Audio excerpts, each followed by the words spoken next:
Antes de que desplaces, responde a esto. ¿En qué país europeo construyó Ozzy un jardín privado de rosas por su amor a la jardinería? ¿Qué regla estricta del hogar impuso Ozzy durante la grabación del reality show de la familia Osbourne?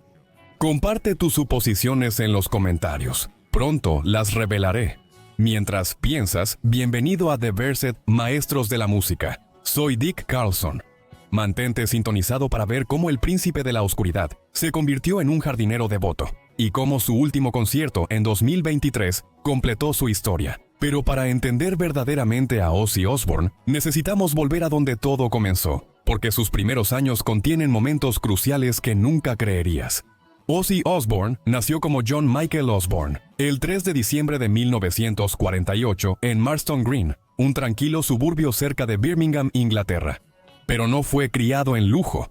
Su infancia se desarrolló en Aston, uno de los barrios obreros más duros de Birmingham, donde el humo de las fábricas y las frías casas del concejo pintaban el telón de fondo de la vida cotidiana. Creció en una pequeña casa con 5 hermanos apretujados en espacios reducidos donde cada centavo contaba. Su padre trabajaba turnos nocturnos en una fábrica de herramientas y su madre doble turno en una planta de piezas de automóviles. Siempre escaseaba el dinero.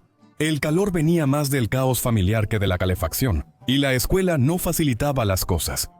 Ozzy luchaba con dislexia no diagnosticada y a menudo era acosado por sus compañeros de clase y desestimado por los maestros. Admitió que no leyó un libro completo hasta la edad adulta, pero aún así, algo en él no encajaba del todo en su entorno. En su adolescencia, saltaba entre trabajos extraños para ayudar a mantener todo a flote. Trabajó como aprendiz de fontanero, en un matadero y en la construcción, pero nada duró mucho. Y luego llegó su primera prueba de infamia. Con solo 17 años, Ozzy fue arrestado por irrumpir en una tienda de ropa. Ozzy no pudo pagar la multa y estuvo 6 semanas en prisión. Ese era su mundo.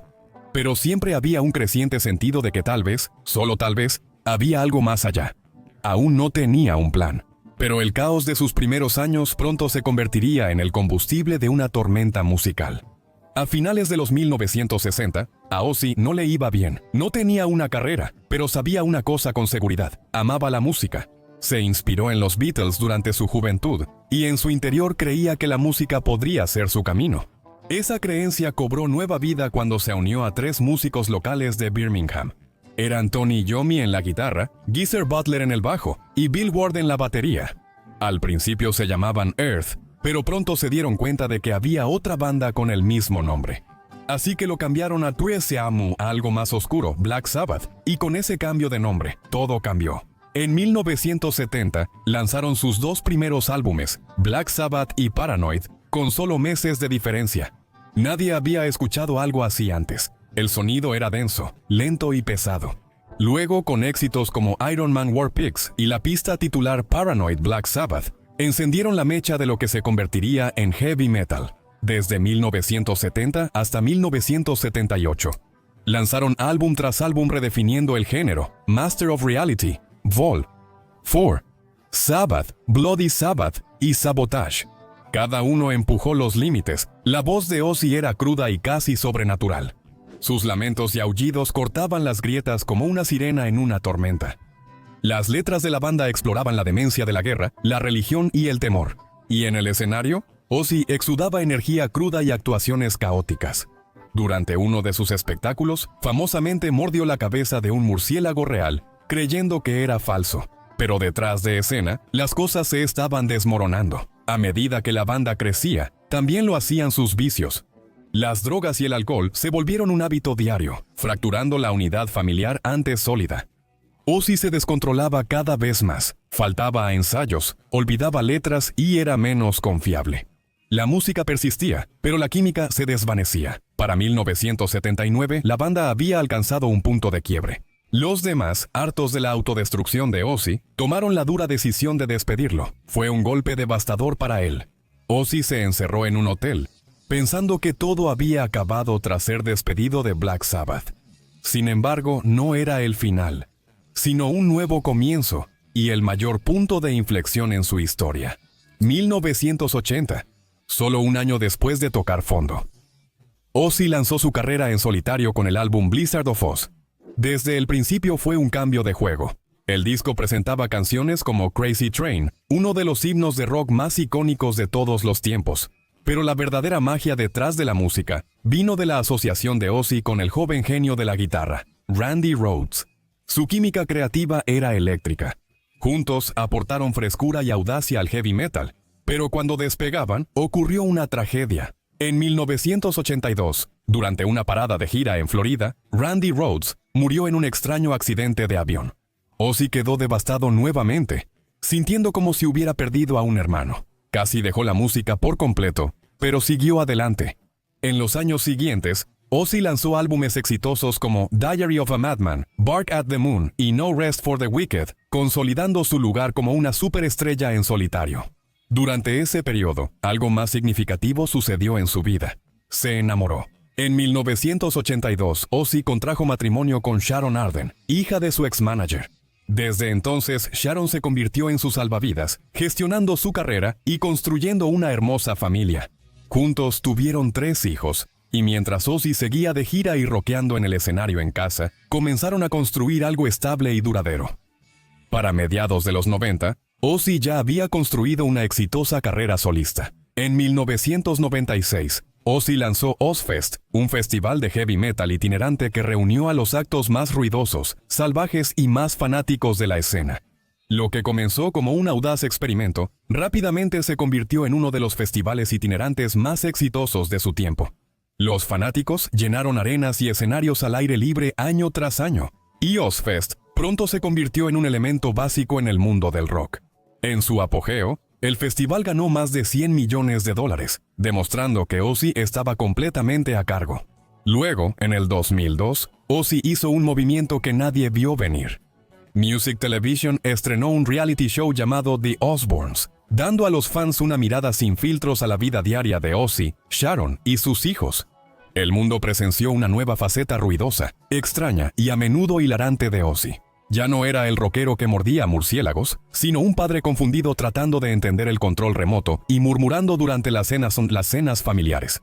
Había una de las reglas más estrictas de Ozzy en la casa durante la filmación del programa, que nadie podía tocar el cajón de snacks privado de Ozzy.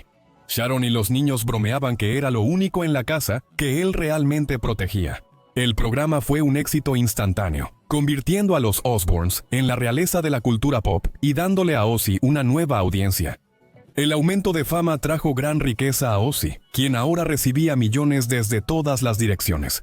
Él y Sharon construyeron en silencio un imperio empresarial que transformó la fama del rock en bienes raíces y riqueza duradera.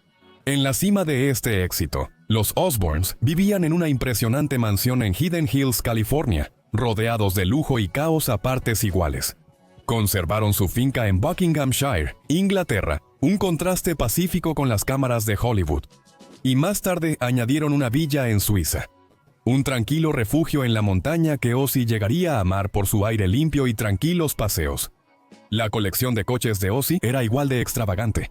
Conducía un Rolls-Royce Phantom, aceleraba en un Ferrari 458 y usaba Range Rovers para viajes diarios. Pero sin importar el tamaño de la casa o la velocidad del coche, su vida siempre regresaba a algo más simple: su familia.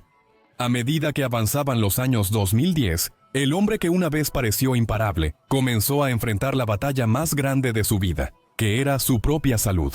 De vuelta en el 2003, Ozzy sufrió un horrible accidente de cuatrimoto en su finca en el Reino Unido.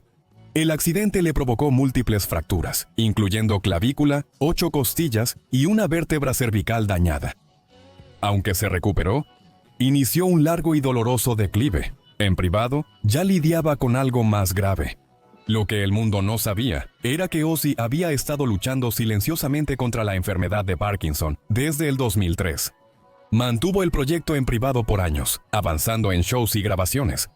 Pero en enero de 2020 finalmente compartió el diagnóstico públicamente. Gira tras gira tuvo que cancelarse. Su cuerpo ya no podía mantenerse al ritmo de las exigencias del escenario. Por otro lado, Ozzy se enfocó en su recuperación y en las personas más importantes para él, pasando más tiempo en casa. Aunque su cuerpo se debilitaba, su espíritu nunca cedió. En 2020, Ozzy lanzó Ordinary Man, un álbum lleno de reflexión, resiliencia y ese inconfundible filo. Solo 2 años después, en 2022, lo siguió con Paciente No. 9. Un disco inquietante y poderoso hecho bajo condiciones increíbles. La mayoría de sus voces fueron grabadas desde estudios en casa, utilizando equipos de alta tecnología, porque ya no podía manejar físicamente las sesiones tradicionales. A pesar del deterioro de la salud de Ozzy, su espíritu se mantuvo firme. En octubre de 2023, hizo una aparición sorpresa en el Festival Power Trip de California, ofreciendo un breve set lleno de sentimiento. Aunque breve, fue un testimonio de su voluntad, desafiando el Parkinson y todo lo que la vida le había lanzado. Luego, el 5 de julio de 2025, en su ciudad natal de Birmingham, se reunió con Black Sabbath para Back to the Beginning, su último concierto en Villa Park.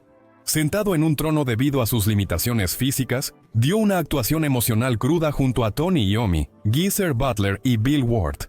Fue un momento de círculo completo, el principio y el fin unidos con guitarras estruendosas.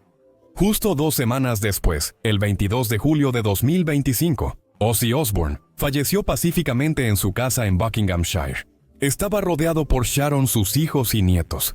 A pesar de llamar a una ambulancia aérea por precaución, falleció en paz, sin sufrimiento, rodeado de sus seres queridos. Los homenajes llegaron de todo el mundo, lamentando la pérdida de un hombre que había moldeado la cultura musical y el verdadero significado de la rebelión. Mientras el mundo se despedía de Ozzy Osbourne, también se detuvo para apreciar el vasto legado que dejó, no solo en la música, sino en el impacto de su riqueza y un sorprendente sentido de dignidad tranquila.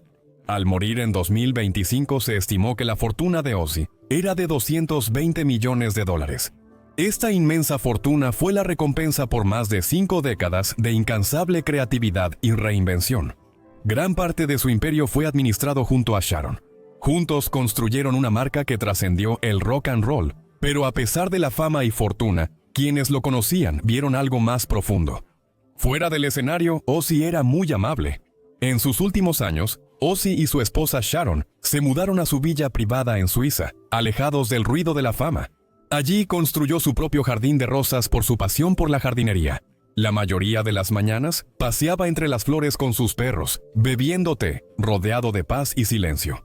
La vida de Ozzy Osbourne fue el modelo a seguir para cada rockero que se atrevió a ser salvaje, real e incondicionalmente humano.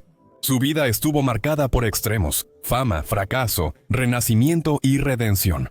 Pero en esencia, siempre se trataba de corazón. ¿Qué parte de la historia de Ozzy te impactó más o nunca esperaste de él?